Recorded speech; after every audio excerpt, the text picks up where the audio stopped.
Am I on? I'm live. Good morning, everyone. Welcome to our second Secchia breakfast of the season.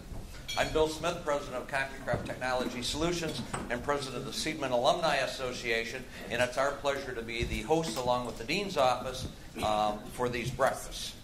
Today, we have a very special and a different Secchia breakfast. The first thing I want to call out is we have some special guests here. We have some students. Students, where are you? Wave. There they are. Excellent. We're really glad that you could attend and pick up some of this information. It's good to have you in the mix.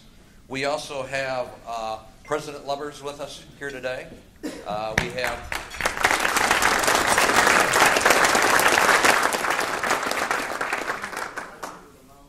Well, sorry, President Lubbers. That wouldn't be the first time I've done that to you, though. So, and we have our own new, well, not so new dean now, Diana Lawson. So, 4 months.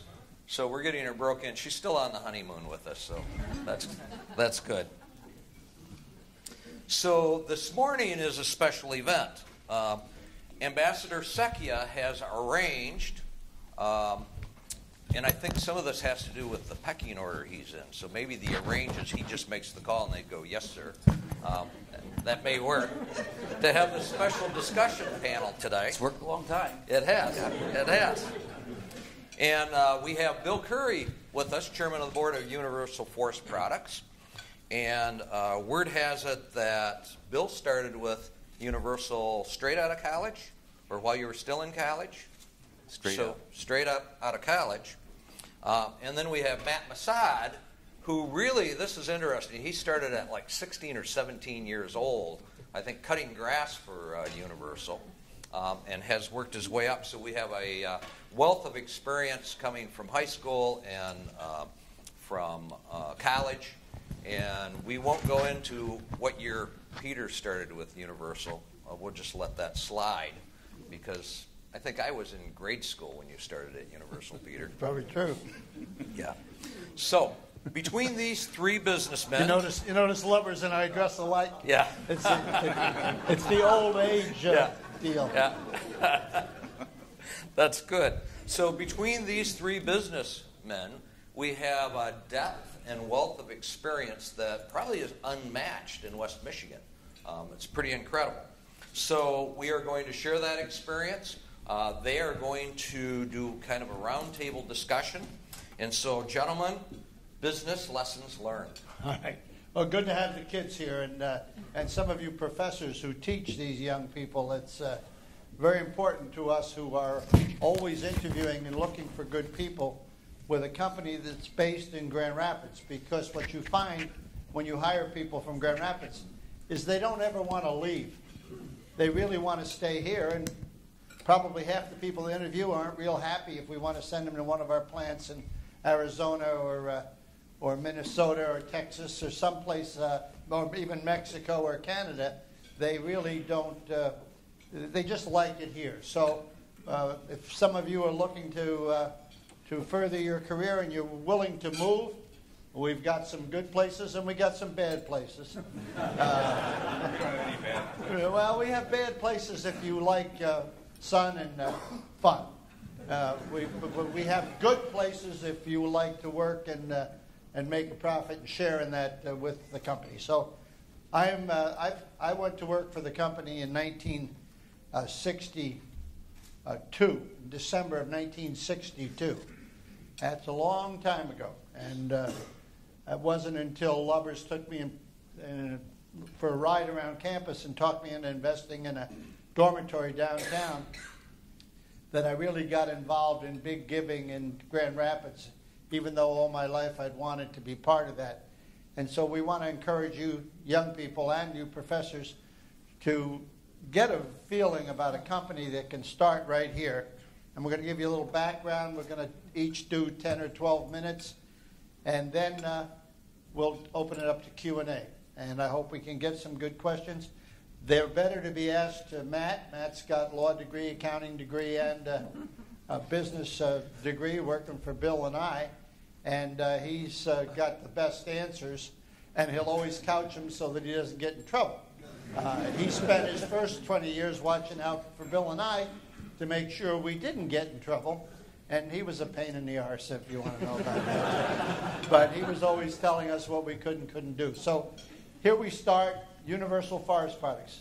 It's a one-man operation in Grand Rapids. A wonderful old-timer named Bill Grant.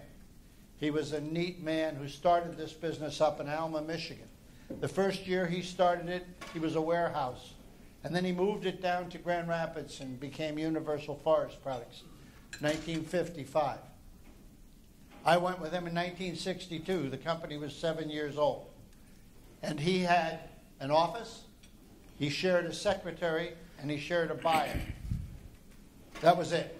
We had 2.5 employees in the office. In 1962, when I showed up, I was sent up to British Columbia, to Prince George.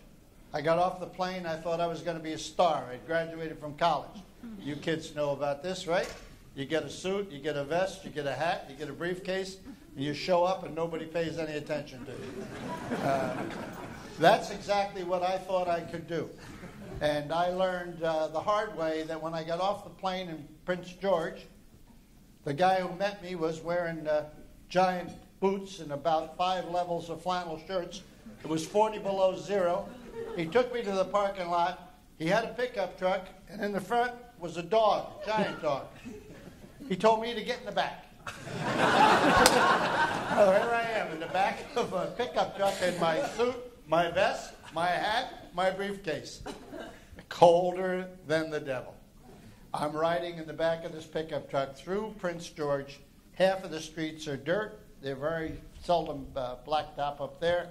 And I was learning the lumber business, working in a mill, where it got to 43 degrees below zero one day, and a whistle went off. And I said, "What's that?" He said, "Well, when that whistle goes off, the metal in the equipment is so cold we have to stop running it because it'll shatter. And if it shatters, you'll look like a gentleman, Jokanovic from Yugoslavia, who was working with me on the line." I said, "Well, why is that?" He held up his hand. He was missing 4 fingers. The metal had shattered on a cold morning, and that's what happened when you stood behind a planer as you jammed 2x6 and 2x8 rough sawn lumber through it that was frozen. The pineapples that pulled it through didn't quite bring it through. The saws could shatter, and there were a lot of people damaged back in those days. So that's my beginning in this company. Back in Grand Rapids, one man, half a lady, half a buyer, and the owner. That was the one man. And then I worked for him for 7 years, and he decided to go off and go back to business. Back to business for him was playing golf. He wanted to go, retire, and so I was able to buy into a very small company, and my first employee was Bill Currie in the winter of 1971. And Bill came to work for me on March 1st, the day I became president. Several years later, everybody was complaining because my hiring practice was 5.5 days a week. You worked 5 days trying to sell or trying to build operations. We only had one manufacturing plant. And later on, in 1970 or 1971, we opened in Moultrie, Georgia. At the time, most of us were salespeople. They went on the road from Monday or Sunday night, if I had my way, Sunday night, and they came back on Friday night, and I wanted them in the office Saturday morning. That was a condition of employment. Saturday was your day to do expense reports, administrative work, paperwork, not do it during the week because you were traveling. I had learned how to build a company from the United States Marine Corps. I did 2 enlistments in the 50s, and they taught me when the whistle blows, you better be out of bed and standing at attention at the bunk, and you better be working your full day. And then when the bell rang at night, you got in bed and you went to sleep. Whether you could sleep or not didn't matter. It was ready, 1, 2, 3, sleep. And that's what you did. And I could tell you other things they gave numbers to, but I won't tell you that. But I learned that there had to be discipline in your world. Because as an 18-year-old who had left Michigan State, I flunked out. I got a degree I got an appointment to the Air Force Academy in Colorado, but my eyes failed. So I couldn't go to the Air Force Academy. I didn't have a free education. So I didn't go to class because I was getting ready to go to Colorado, and I ended up getting a wonderful report card. I think it was 5 Fs and a D. They also wrote me a note they didn't want me anymore. So I went home, double dated with a friend of mine, and she knew every word in a rock and roll song, and I said, this isn't the life I want. This is back in the Power Tower, Sensation Station, middle of the pile of your dial, rock and roll, 1950s, Alan Freed, Jocko Secchia, the disc jockey in New York. I come out here, my nickname became Speedo. Everybody was a little bit slower paced, and I was coming from New Jersey, and I was a student who was going to go to the Air Force Academy. Poof, disappeared. So here I was in the Marine Corps, starting all over again. After 2 enlistments, I decided to come back. They wouldn't take me. I finally convinced them to let me audit classes. Long story, I needed a job when I finally graduated, December 62. Mr. Grant said, why don't you come? I'll send you to British Columbia. You'll learn a little bit about the lumber business. Back in those days, you young people, there were no programs for graduates other than June. You had to wait till June to begin a management training program. And I was hired by Chrysler because I had chaired Career Carnival, and I was a former sergeant in the Marine Corps, so I could bark orders. They thought maybe I could be effective. These guys will probably tell you more later. But the thing was, we had to build something. We had nothing. He gave me a job.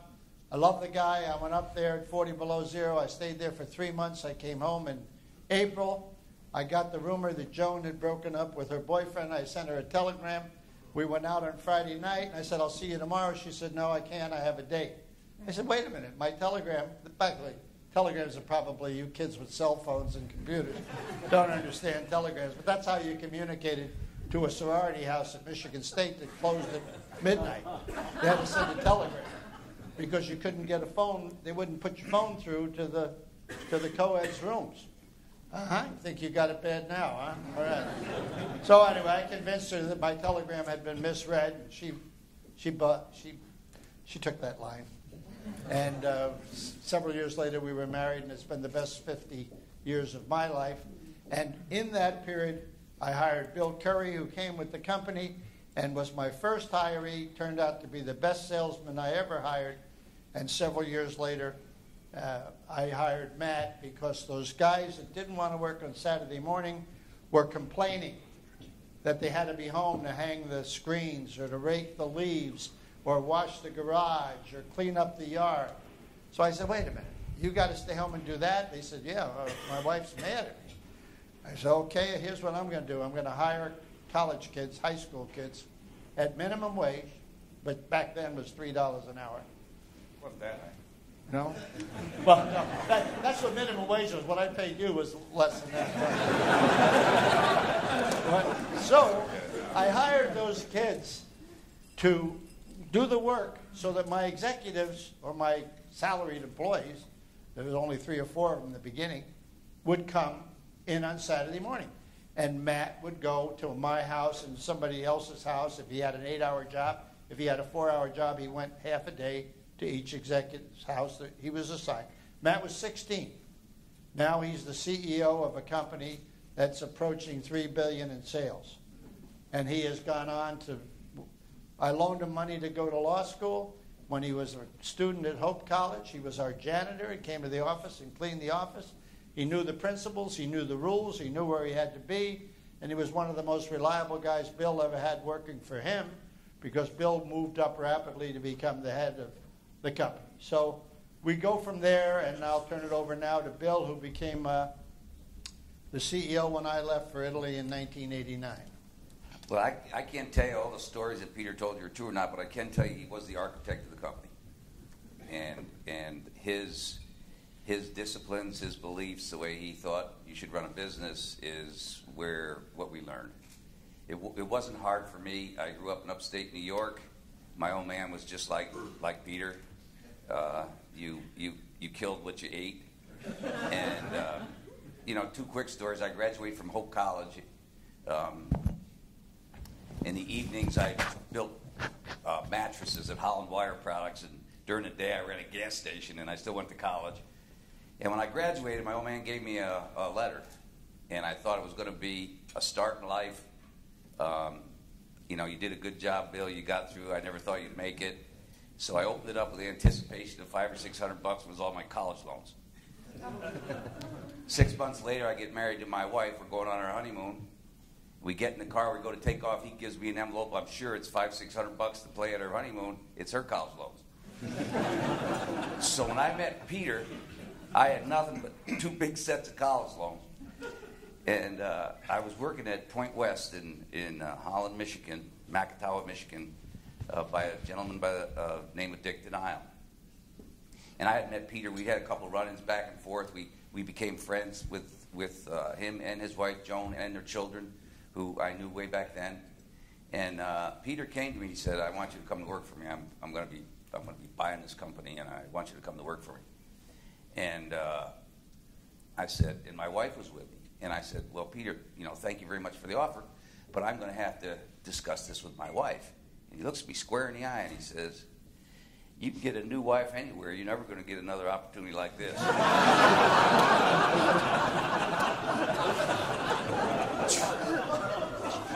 True story. So the next day we headed to Grand Rapids, Michigan to meet Peter and Joe, and then we met their family and had a nice time with him. He wasn't really that big of an asshole, just that night. and we became fast friends and good friends, and have remained that over the years, which is pretty exciting about Universal is Matt and Peter and I have stayed friends and been business associates for 40-something years, and we're still best pals. So it's kind of a unique company. I'm a salesman. That's all I am. I mean, I can read a financial statement, I can read a balance sheet, but I don't know what the hell I'm reading. And I can sell. I love to sell. I love to meet people. I love to smile. I love to do what they need to have done. I love to do special things for them. I like to write them notes. I like to exceed their expectations in everything I do. If they expect this much, I want to give them this much. And that's how I made it. Started out selling people that wanted to buy lumber to build manufactured homes. And then I started to sell mills to sell us because we could do a better job than anybody else they were selling. Then all of us started to sell young men and young women we met that had some talent, that had a work ethic, to come to work for us because we were a better alternative than what other places they could get an opportunity to work. And we didn't go after A+ students. I mean, we know what we are. We were looking for C+, B- jocks that would work, that could carry the load, that were competitive, that wanted to compete, that wanted to win. And in the years of all three of us, we've developed out of these kind of guys, over 100 millionaires. Just from hard work, C+ students, bust your ass, do the right thing, take care of your customers, and smile. And it always works. So from, starting salesman, I went through the next couple of years. Peter made me a VP, then exec VP, then president, then CEO, then chairman of the board. And it's been a great 40-some years. I'm still there, working with Matt wherever he needs me, or staying out of his hair where he doesn't need me, and still enjoying the relationship with these two men and one of the greatest companies in America. Thank you.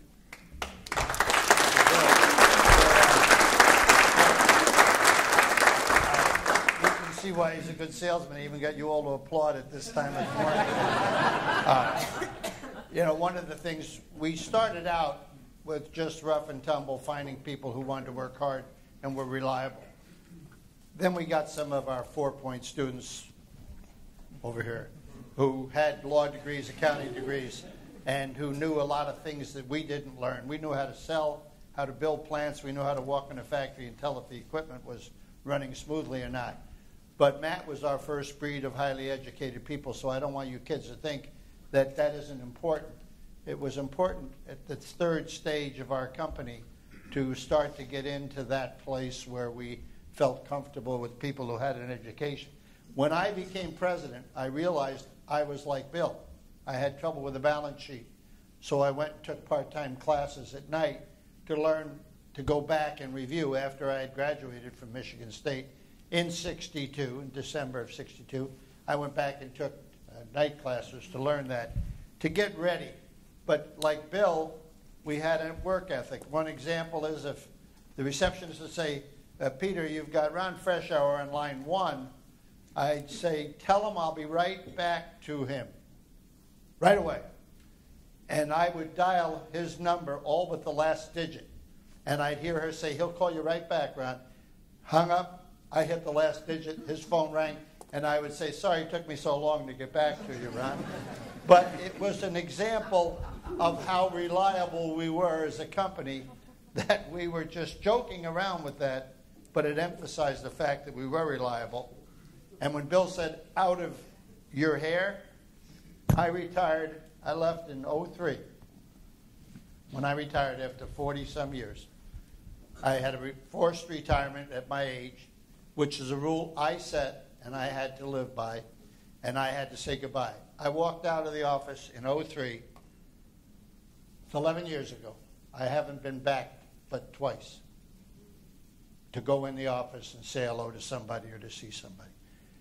I had to stay out of his way, just like he's staying out of Matt's way. Very important part of business. And we've all learned these values. We're not going to bore you with all of them, but I want to tell you the little stories on the side. And as they get a little more comfortable, they'll start to interrupt.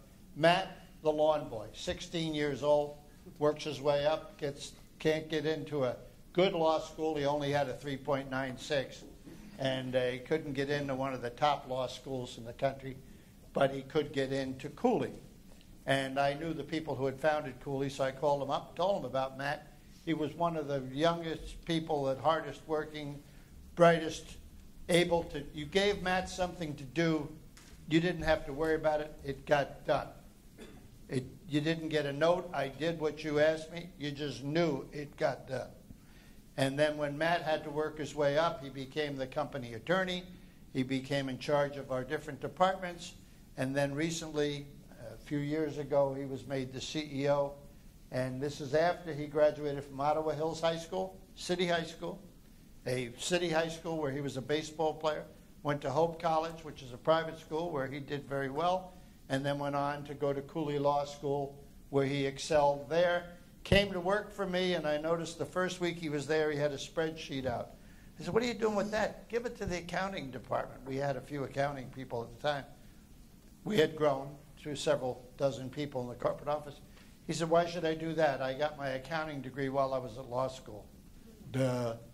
You know, my God, I never could have got an accounting degree anyway. He got one while he was going to law school. So Matt Masad, who's now the CEO of our company. Matthew? Well, thank you, Peter. Thank you, everybody, for coming this morning. I think I probably have the easiest job. I was just counting on saying thank you and then asking for questions, but they actually did leave me a few minutes. So I've had the two best mentors anybody could ever ask for in these two guys right here. And it's been a privilege for me to learn from them. Hopefully I've kind of helped guide them at certain points during their careers as well. But they continue to give me the kind of guidance. So that's something that I take as a lesson for my whole life. You got to find somebody that you admire, you respect, and you need to follow them. And that's the cool part about our company. One other thing that I want to talk about that Peter did, which is part of the reason why I'm here, is he instituted a no nepotism rule. And a lot of times in a family business, you think, okay, well, I'm going to save it for my children. My son or daughter is going to be the next generation. They're going to come up and work, and I'm going to pave the way for them. And Peter has very talented children who all could be very good executives within our company. Bill has very talented children who could all be good executives within our company. But Peter made a decision, and it's what I think helped keep us all together, and that is I'm not going to put my kids in the business. No matter how talented a child is, and they're not a child anymore, of course, but no matter how talented they are, the people working around them are going to think, well, they got the job because they're the boss's son or daughter. And so it's not fair to the child in that environment. It's also the other workers are going to look at them kind of askew, and they're going to say, I'm not going to have a chance to move up. I'm not going to have a chance to grow with this company. And so that was a terrific move that he made. And like I said, that's why I'm still here. I won't speak for Bill or others, but I know there's many others that would feel the same way. How many of you know about Universal Forest Products? Not bad. I'll give you just a little snapshot of where we are today.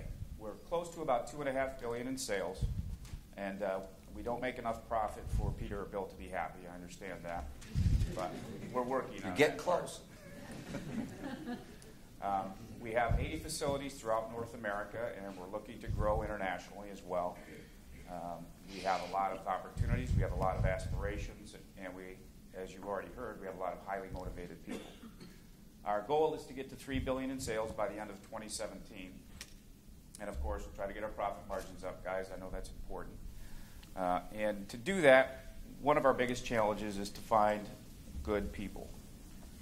We think we have a great work environment. It is hardworking, although we've relaxed the rules a little bit. I don't want to tell Peter that right now, but it's not mandatory 5.5 days anymore, although a lot of UFP people here will say they probably work more than that with being connected, whether it's mobile phones, whether it's laptops, whether it's working from home or travel.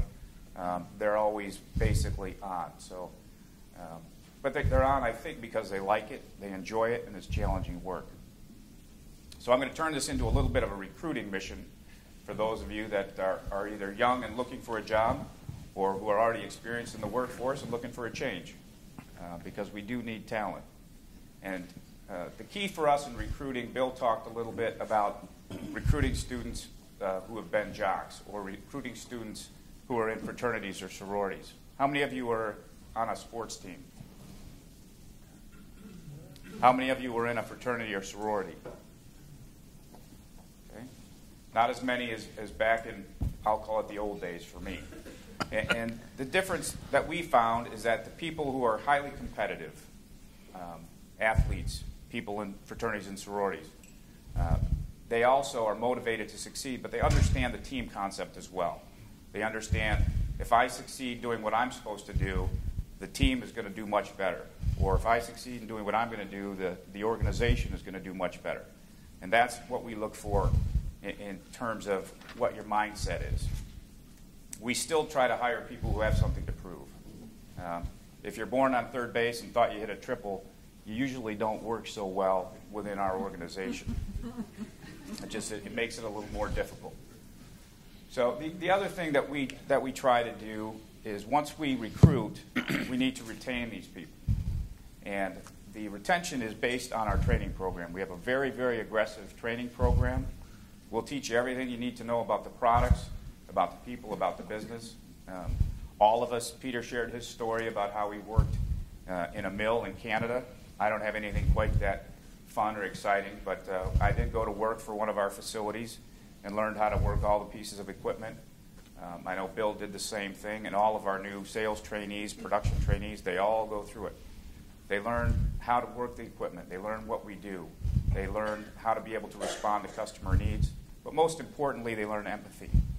They learn empathy for the other employees in the organization. So I know what it takes. If I promise a customer that they're going to have a load of product delivered tomorrow, I know what it's going to take for the people in the facility to make that product. And I don't get upset if, they're understandably upset because I told them at 4 o'clock and I need it at 7 o'clock the next morning.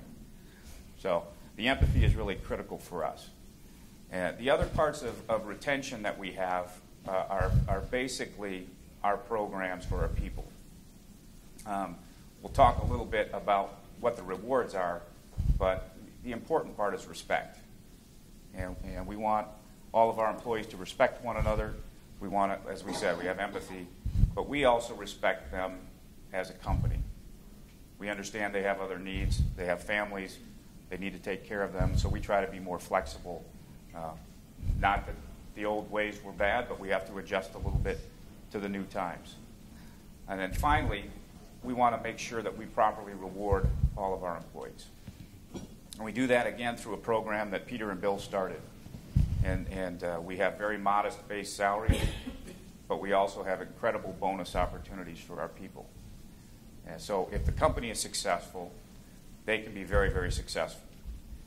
We've had some difficult times, and we've been able to survive when many other companies failed because of that compensation program.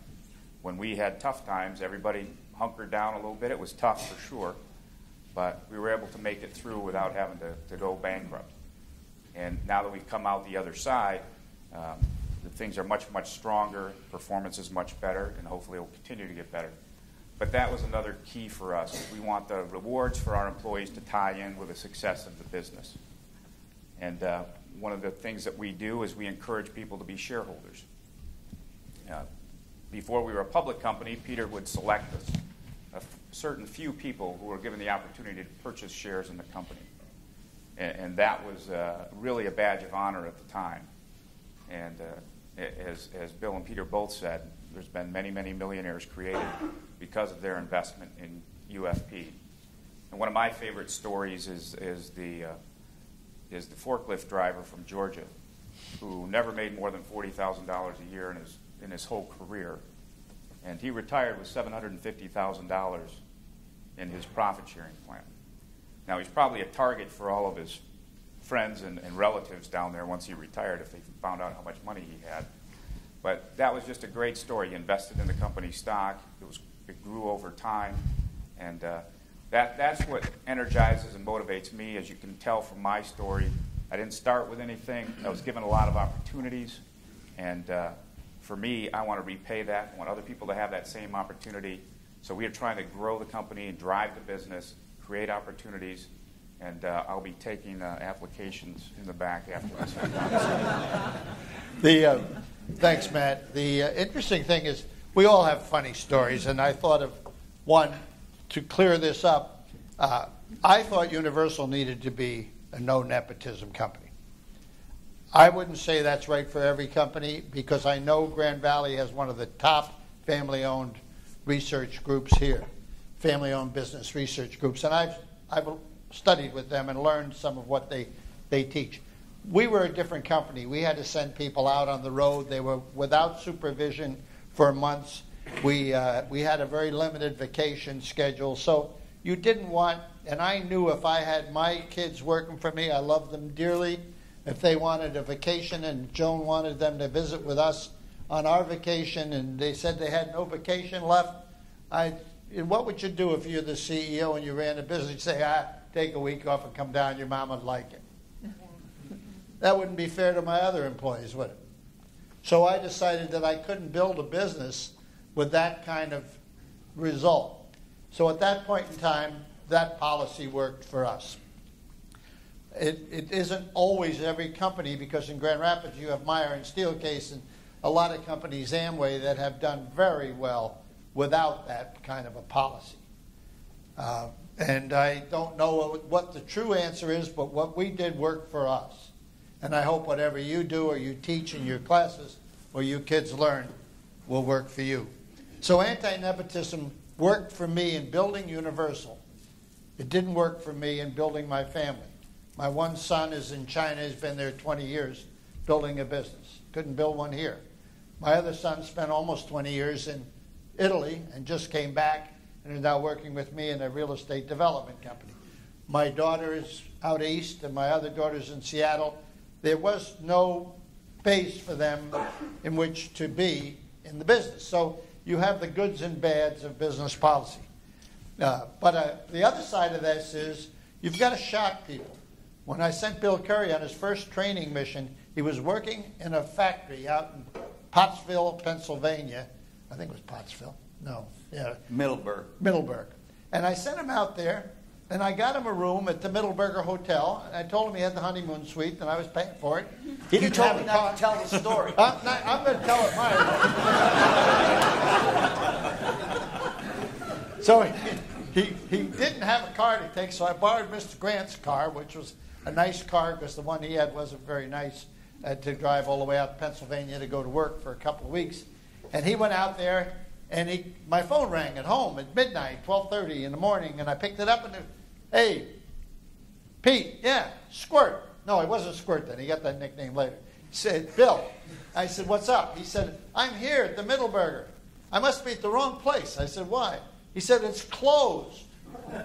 It's got rooms upstairs, but it's a little country bar out in Pennsylvania. If you know anything about Pennsylvania, there's a Rheingold sign in the window, or a Rolling Rock beer sign in the window, and that shows you got a bar. It was a flop house. You know what they say? It was a flop house.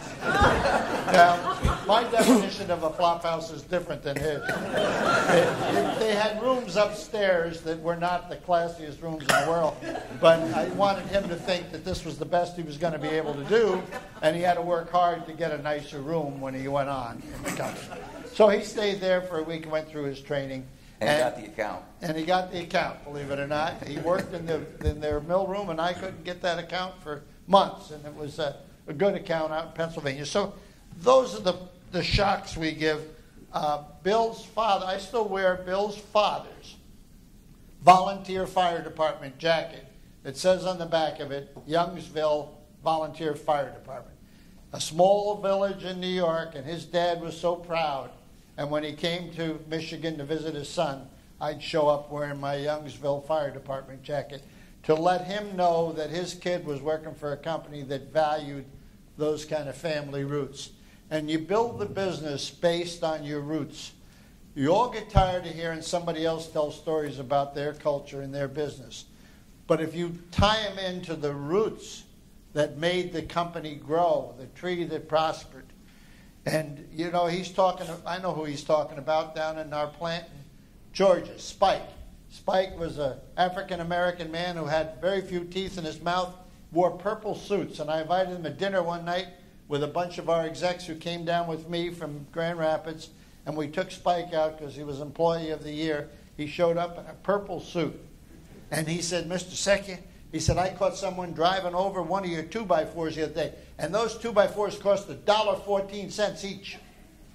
He knew the value of working for us and protecting our product. Because when you have fork trucks that drive around in a lumber yard and a piece of wood falls off and you drive over it, you're not going to reuse it. So Spike would tell us these stories. And that's the guy, and you know, I know the others in Moultrie who had the bigger profit sharing plans, but that's how you got everybody to go together. And I know Bill has really worked hard. Bill's the one guy I ever met who could walk through a factory, put his arm around every laborer in the factory. We got as high as 104 manufacturing facilities. We had 2 unions that decertified. We bought 2 unions that decertified. Yeah, we bought 2 companies that had unions that decertified because they could make as much money, have as good a benefits working for us, which is the problem with many companies years ago when we needed unions. And where maybe today they need them in West Virginia coal mines, but we don't need them in Grand Rapids, Michigan. And we have now brought in the state into the right to work world, and I'm a big supporter of that. But we had these 104 manufacturing facilities, and our executives learned how to go around and put their arm around an employee and talk to them. You got to add to that? Well, we had a thing we call plant review, and back then I wanted every one of them, and we would fly in the morning and do a complete review of the plant, inventories, how the equipment was maintained. Then we'd have a sales meeting, then we'd have a manufacturing meeting, and then we'd have an all-employee meeting, and we'd bring in, you know, if it's dinner time, it would be a dinner. If it was lunch, it would be a luncheon. And then we would chat with them, and we would tell them how the company was doing, what we expected from them, what they could look forward for their bonuses this year, what problems we were having, what opportunities were out there. And everybody was on the same page. There were no executives and no hourly employees. We were all universal. We were a team. And that worked very effectively to recruit, maintain, and to grow our business. Well, at this point, I guess I'd like to turn it over to see if there's any questions out there about the company, about where we're going, what we're doing, or about their experience. How many employees do you have? Right now, we have about 6,000 employees. built it back up in the last couple of years from around 4,500 to 6,000. At our peak, we were a little over 10,000 employees. Before the housing market dropped, the crisis you've all heard about in 2008, 2007, it started to dip on us, and we had to close several plants. We had to tighten our belts. And, you know, back in 1974, when the housing industry had a really bad turn, we all took jobs. Doug Honold, our vice president, well, wasn't vice president then, our director of purchasing, he cut the lawns. I cleaned the restrooms. Bill took a job. Bill was out in Pennsylvania, I think, at the time, but others took a job in the office, and we had no janitors, we had no yard people. We all took a job, and every one of us salaried employees took a 10% pay cut for 3 years or for 2 years, and then that money came back in the third year after we were able to get through that 1974 dip. The 2007 dip, and by the way, housing has always been cyclical. If you know anything about housing and forest products, it's always been cyclical. It used to be every 7 years it would dive, and you had to be able to react. Technology's replaced a lot of those jobs too. You know, we do a lot more with a lot less.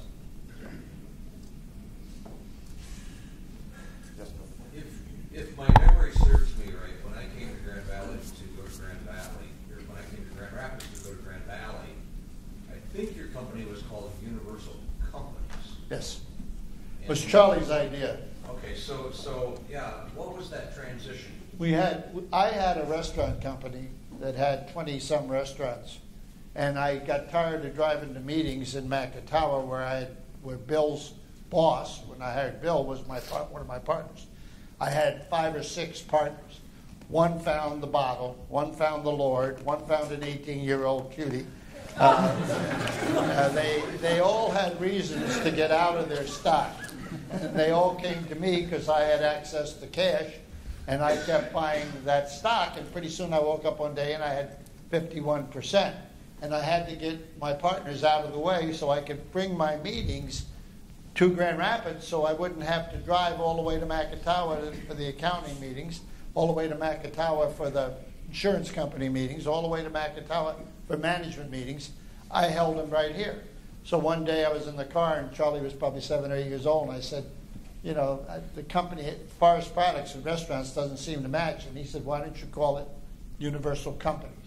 So we did take that name for a few years. Then when it came time to go public in 1993, the advisors who were taking us public said, you really can't have a confusing market. You can't have people wondering what it is you really do. Where is your emphasis? So we spun the restaurant company off and went back to Universal Forest Products.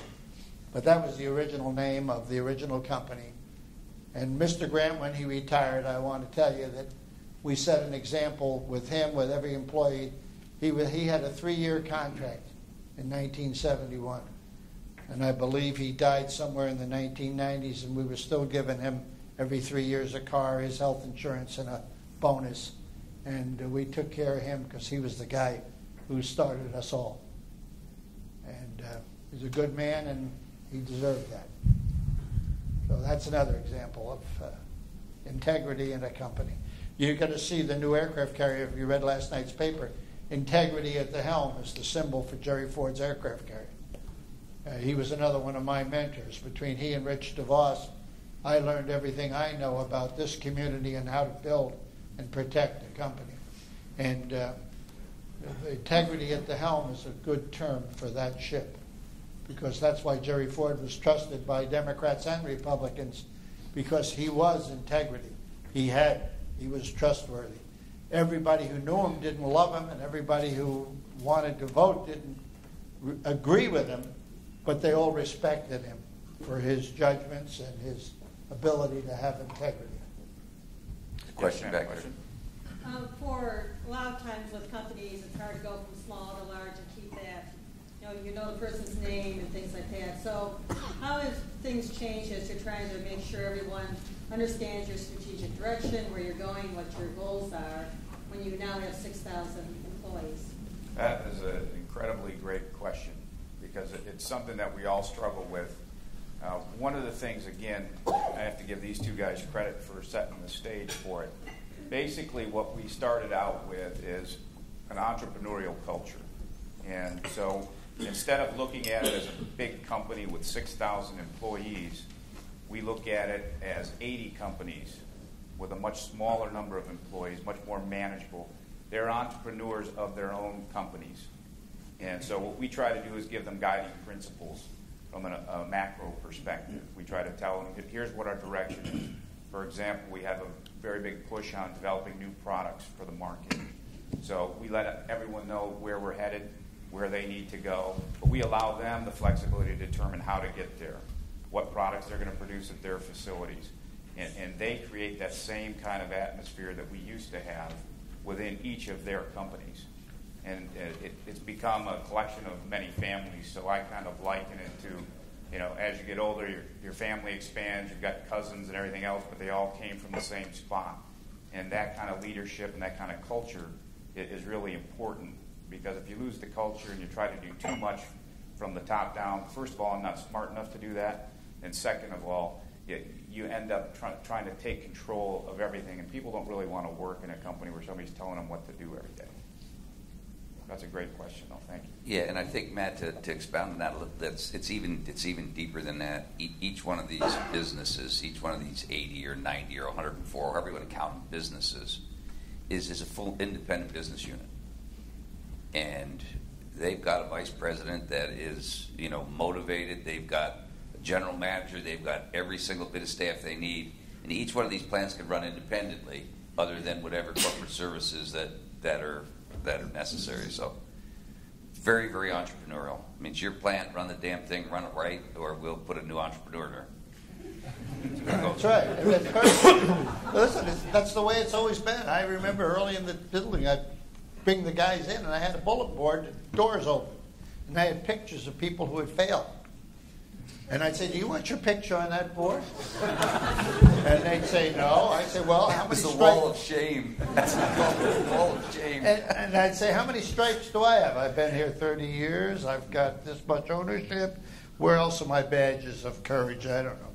And they'd say, well, you're obviously, senior to me. I said, okay, then we understand that. Then you either do it my way or you do it and we'll help you. I talked to Bill, and Bill said we'll help you get a job. We didn't just say you're out unless we caught him cheating. And we caught some of that. Credit cards, taking young ladies out for dinner and writing down a business expense. And plant review, I got to tell you, Bill didn't tell you how detailed it was. I started out with a checklist. Every piece of machinery, I'd look, I'd write down a note. Then when we had the manufacturers meeting, we'd say, okay, that machine over there that you're cutting these truss parts on, it's got a knock in the motor. It's got bands that look like they're worn. It's not safe. And we went right through the list. We were very tough on everything, and tough on everybody, but also tough on ourselves. We fired general managers that didn't keep their employees' bathrooms clean. We fired general managers that didn't keep their employees' bathrooms clean. We went to a plant once in Pennsylvania, and the sewers had backed up, and I was on plant review, and I was told that the sewers blacked up and it was in the plant. I said, what'd you do? He said, well, we went until closing time, and then we mopped it up. When I went to the plane, I took him with me, and I said at the foot of the stairs, find another job. You ever do that again with one of our employees, you will never get forward in any company, especially ours. And I went back to the plant, talked to the employees about that guy. I mean, he was so dedicated to get production out, he didn't care what his employees were standing in. Those are the little things you have to do if you want your employees to respect you. And they could love a fat guy like me with crooked teeth. It was hard to do. But you know what? The good-looking guys, they came along behind me, and they've taken it to another level. So, yes. Can you describe a memorable misstep that you may have made over the past 40, 50 years? Have you learned from that? Don't you dare. Going through that? I don't want to call on Currie on that one. Matt, you take that one. I get to tell a story about what you guys did or what I did? I prefer you. I'll give an example of, it wasn't a minor misstep, but we thought many years ago that recycling used drywall would be a really good idea. It's very environmentally friendly drywall. As you know, sits in landfills all the time. There's really nothing you can do with it. Once it gets wet, it's really not usable. So it's always been a problem to get rid of. So being the geniuses that we are, of course, in the wood industry, we thought, well, drywall, how different can that be from recycling wood, which we do all the time? So we made a substantial investment in a patent and hired the individual and built a team around that to recycle drywall and turn it into drywall compound and drywall paste. Seemed simple enough. We got to the customer demo. They had put the product up on the wall of the house.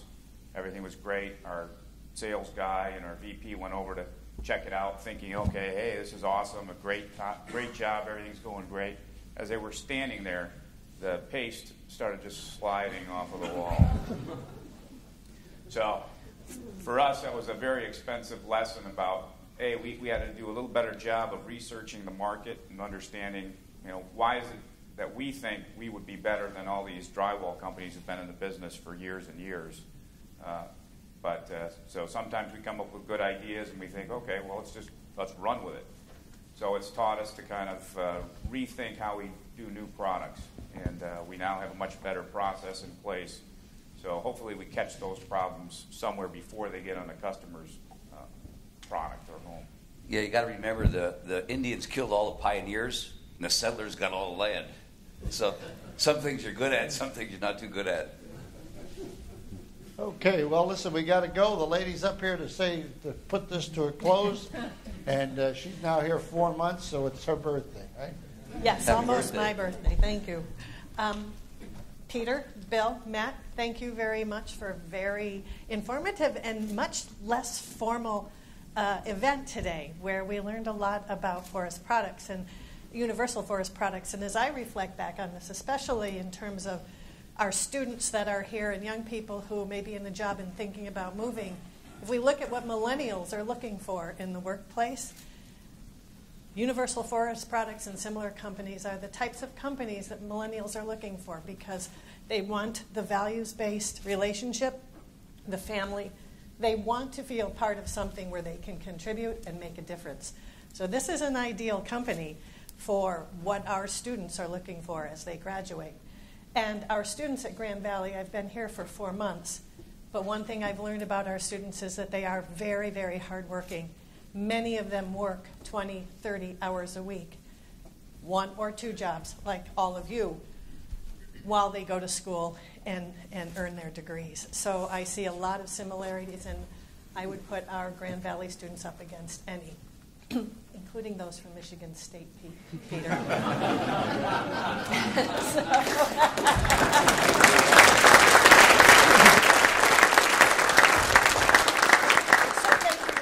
Very much for your time. Thank you to the audience for coming today on this weather, and the roads are a little bit slick, but I have to admit that yesterday when they canceled school, I looked outside and couldn't figure out why. But I came from Minnesota, where they would cancel school for nothing. So thank you. Now, we have a gift for you, and we thought about what should we get Peter and what should we get Bill and Matt, who have everything. And so I have to, through full disclosure, I have to say that we borrowed this from Rotary. So instead of giving you a T-shirt or some nice little gadget, we have the Seidman College of Business, on behalf of the Peter F. Secchia Breakfast Lecture Series, will make a contribution of a clean, safe water filter in your name to Water for the World in Honduras, an outreach hosted by Cascade Engineering's Triple Quest. Thank you.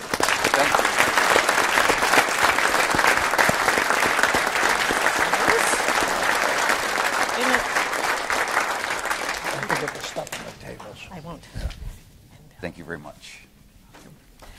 And before we say goodbye, please notice that there are some little treats and gadgets from Universal Forest products on the tables. Please help yourself to them. And out in the hallway and the table is some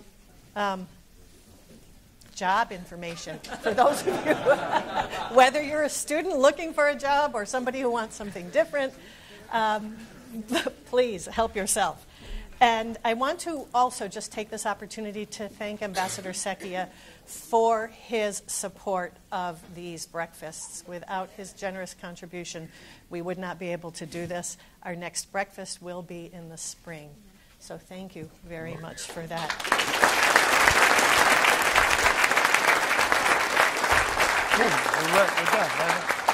We will host the annual healthcare breakfast, which is not part of this series, at the Eberhard Center on January 9th, and the annual economic and real estate breakfast in DeVos Place on January 16th. Those are annual breakfasts that we host to give you updates on healthcare as well as the economic environment.